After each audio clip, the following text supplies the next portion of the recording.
السلام عليكم ورحمه الله تعالى وبركاته من مطبخ سميه آية. اليوم ان شاء الله جبت لكم فيديو جديد وكنتمنى يا رب يلقاكم في احسن الاحوال. اليوم ان شاء الله بغيت نشارك معكم الطريقه ديال التصبير ديال الزيتون السنويه ان شاء الله باذن الواحد الاحد.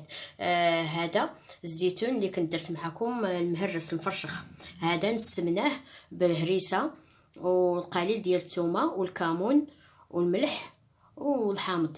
هذا خلاص غير الزيتون كحل بالحامض، هذاك الزيتون والحامض والملحه، الزيتون والحامض والملحه، هذاك المعدنوس والثومه، الاخر بالتنسيم ديال الزعتر والثومه والهريسه. هذا الفيديو هذا ما درتوش معكم البنات، راه الطريقه ديالو ساهله، انكم كتقبطوا غير الزيتون الكحل وكتغسلوه وكتخليوه كيتسقطر وكديروه في البيدويات وكديروا عليه الملحه، ومن الاحسن تخليو لي سباس فين يكون داك المرجان، من تيخرج داك المرجان وكتبقاو تقلبوا فيه حتى يطيب. فاش كيطيب كتغسلوه وكديروه في شبكه يتسقطر وكديروه في الشمس واحد النهار ولا يومين وكدهنوه بالزيت، راه كيبقى لكم السنه كامله وانتم كتاكلوا فيه باذن الله. كناخذوا البنات الزيتون ديالنا وكنغسلوه وكنديروه يتسقطر، وهذا النوع ديال الزيتون تنسميوه بمسلاله. هذا النوع ديال الزيتون مسلاله كيجي رائع، كيجي غير العين تشهيك انك تاكليه. كناخذوا الزيتون ديالنا وكنشقوه هكا بهذه الطريقه، هي 3 ديال الشقات، وكنبقاو نحطو في الماء. هذه الطريقه الاولى، اللي بغى يدير هذه الطريقه هذه هي 3 ديال الشقات، كديروه في الماء وكتبقاو تبدلوا عليه الماء مده اسبوع صافي كتلقاوه طاب. كاين هاد الطريقه هذه ديال الشقان، نوريكم الطريقه ثانيه عاوتاني. دابا بعد ما سالينا شقينا نعمروا هاد القريعه هذه، ها هو مشقوق وهذا تا هو مشقوق. دابا غادي نبقاو نبدلوا عليهم الماء كل اسبوع. من بين هذيك الاسرار اللي بغيت نقول لكم البنات، ضروري هاد الزيتون الابيض ضروري خاصكم ديما الماء يكون فوقه، يكون الماء حتى يبغي يتسد الماء يكون الفوق، لحقاش الا درتو الماء حد واحد الزيتون راه كيدير لكم واحد القشره وكيبقى داك الفوقاني الزيتون كيكحل. هذه من بين الاسرار ديال النجاح ديال الزيتون، انه ديما خاصو الماء يكون فايت الزيتون، ديما يكون فايت الزيتون باش ما كديرلكمش ديك الطبقه وباش ما يكحل لكمش. وهذه ما بين الاسرار ديال الزيتون باش ان شاء الله كيكون النجاح ديالو 100%. دابا كاين هذه هي شقيناها وهذه شقيناها. دابا غادي نوريكم الطريقه كيفاش ديروا دقوا الزيتون. هاد الزيتون البنات راه فاش بغاو تدقوه ما تدقوش بوحده كما تنقولوا، راه كتبقى تنقز من هنا لهنا لهنا. من بين هاد الاسرار السر الثاني غنوريكم الطريقه كيفاش غادي ديروا دقوه، وغتجيكم الطريقه بسيطه وسهله وما غاديش تعكزوا كاع عليها. كناخذوا كميه وفيره من الزيتون، يعني ماشي بلوحيده وكديروا له هاد الطريقه هكا، ما كيطيرش وما المكان ما كيوسخ لكمش المكان، وفي نفس الوقت كتستغلوا الفرصه هكا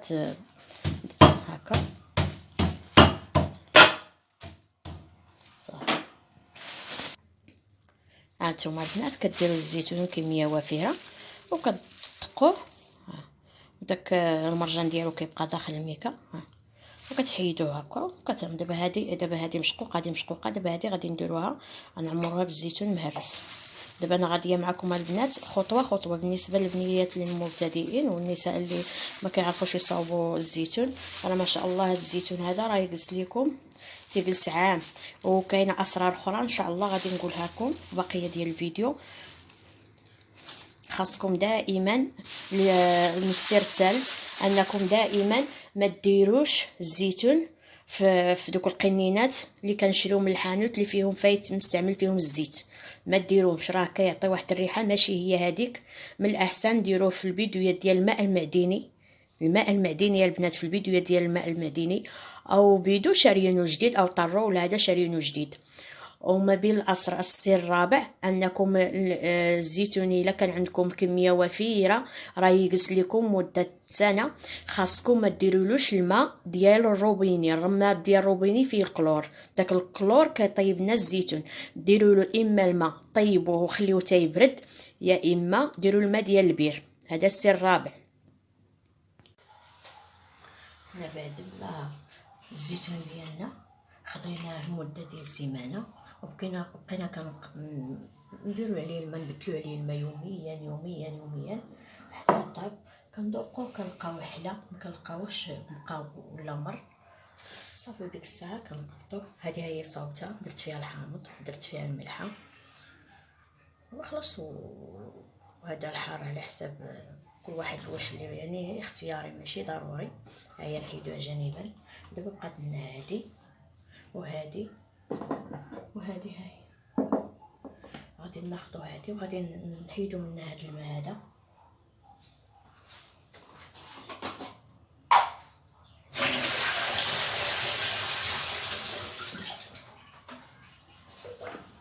بحال هكا.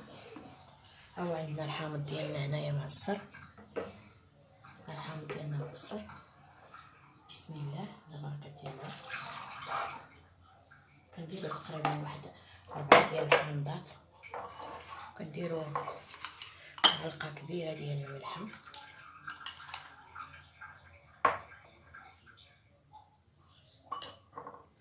كنديرو الطرفات ديال الحامض، كنزيدو شويه ديال الماء اللي قلت لكم غليان وبارد، يعني بالنسبه اللي غيخليه مده طويله. بالنسبه خلاص اللي غاديين يعني ماشي ضروري يعني يدير الماء طايب اللي غيخليه ياكل ديك الساعه واحد الاسبوع ولا يعني. دابا هذا غيجلس واحد 3 ايام ان شاء الله ان شاء الله. وغادي نديرو له هكا نقلبوه بالطريقه هادي باش داك الحامض كيفاش هكا كنقلبوه مزيان. اولا كنحركوه الا كان عندنا فشي بلاصه مكتسلش كنحركو. دابا هذا هو حتى هو الواجد. هذا عاوتاني نفس الشيء، نديرو له حتى هو الحامض والملحه، نحيدو عليه هذا الماء هذا. ديما الزيتون البنات يكون الزيتون الابيض يكون الماء طالع عليه من هنا. الا كان الماء ما طالعش راه كيدير واحد القشره وكيغمر كما تنقولوا. دابا المهم غادي نحيدو له هذا ونديرو له الماء اخر عاوتاني.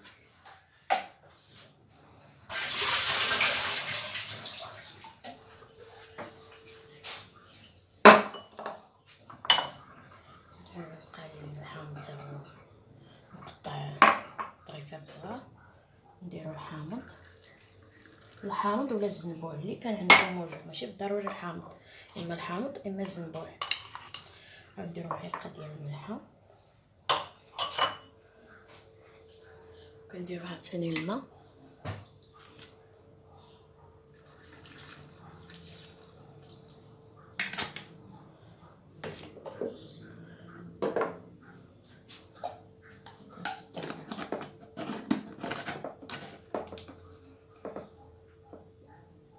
عاوتاني كنحركوها بهاد الطريقه هكا باش داك الفوقاني كيرجع لتحت.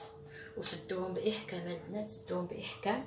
او الا كان عندكم دوك الغطايات ما كيتسدوش مزيان ديروا السلوفان، وسدوهم مزيان باش ما يضربهمش البرد، وتخليوهم واحد 3 ايام 4 ايام. المهم تدخل فيهم الملحه والحامض وتاخذوهم بصحه وراحه. هذه خلاص، هذا مشقوق وهذه مشقوقه هذه هي مدقوقه بالحجره. هذه مدقوقه بالحجره غنشف منها الماء وندير لها الحامض، ندير لها شويه ديال الثومه وغندير لها مزيودات ديال الحار. وغادي ان شاء الله غنمشي معكم تشوفوا الشكل النهائي ديال الزيتون ديالنا بعد ما تيطيب. راه كيجي رائع. كنتمنى ان شاء الله ينال الاعجاب ديالكم وتصاوبوا في ديوركم. ها هو الشكل النهائي ديال الزيتون ديالنا المصبر. تاخذوه بالصحيحه والراحه. ما تنساوش ابونيو ديما باش يوصلكم الجديد. الى فيديو قادم ان شاء الله، والسلام عليكم ورحمه الله.